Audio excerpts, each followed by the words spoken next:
નવસારીમાં પાણી ભરાવાને લઈ મનપા કમિશનરે સ્પષ્ટતા કરી છે। પૂર્ણા નદીમાં પૂરની સ્થિતિને કારણે શહેરમાં પાણી ભરાયા। શહેરના નવસારીના ઉપરવાસમાં 4 ઇંચ વરસાદ ખાબક્યો હતો। ઉપરવાસમાંથી પાણીની આવક થતા પૂર્ણા નદીની સપાટી 26 ફૂટ પર પહોંચી હતી। પૂરના પાણી ઓસરતા મનપાએ સફાઈની કામગીરી અને રાહતની કામગીરી શરૂ કરી। નદી કાંઠાના વિસ્તારના 564 લોકોને 7 શેલ્ટર હોમમાં ખસેડવામાં આવ્યા છે। સ્થળાંતરિત લોકો માટે નાસ્તા અને ભોજનની પણ વ્યવસ્થા કરવામાં આવી હોવાની તેઓએ જાણકારી આપી। મુખ્યમંત્રીએ વિડીયો કોન્ફરન્સથી સમગ્ર સ્થિતિ પરનો અહેવાલ પણ માંગ્યો હતો। આવનારા ચોમાસા સુધીમાં નદી કિનારે બનાવાશે પ્રોટેક્શન વોલ। લોકોને કોઈ પણ જાતની હાલાકી નહીં પડે। જે પણ જગ્યાએ વરસાદ રૂકી ગઈ હોય ત્યાં તુરંત જ રોડનું કામ સૌથી પ્રાયોરિટીમાં કરવામાં આવે। પોર્ટલ્સ બધા પૂરવામાં આવે।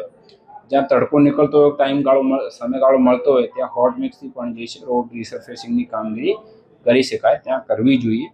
સાથે સાથે